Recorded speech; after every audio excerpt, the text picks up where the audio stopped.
La Bible en un an. 2 Rois chapitre 10 verset 32 à 2 Rois chapitre 12.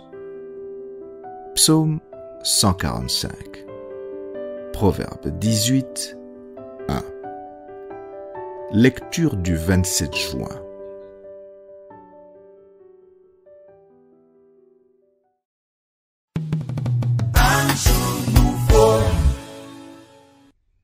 Actes chapitre 18, versets 1 à 22.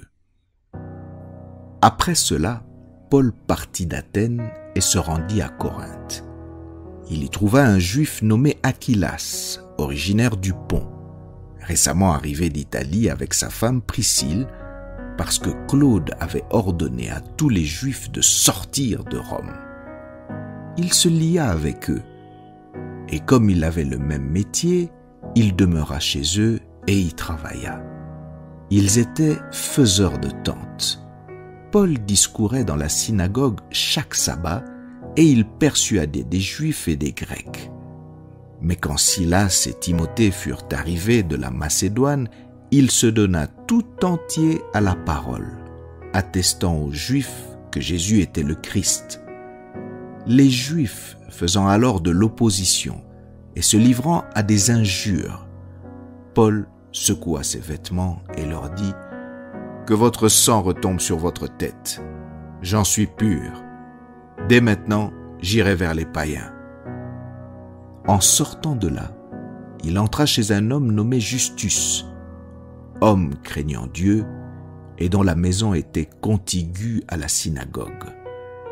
Cependant, Crispus, le chef de la synagogue, crut au Seigneur avec toute sa famille. Et plusieurs Corinthiens qui avaient entendu Paul crurent aussi et furent baptisés.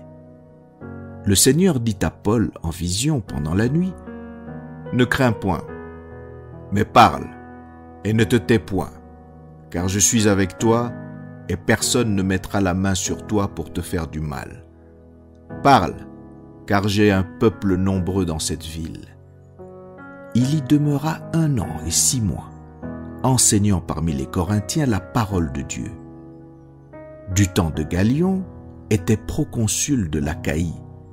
Les Juifs se soulevèrent unanimement contre Paul et le menèrent devant le tribunal en disant « Cet homme excite les gens à servir Dieu d'une manière contraire à la loi. » Paul allait ouvrir la bouche lorsque Galion dit aux Juifs « S'il s'agissait de quelque injustice ou de quelque méchante action, je vous écouterais comme de raison, ô Juifs.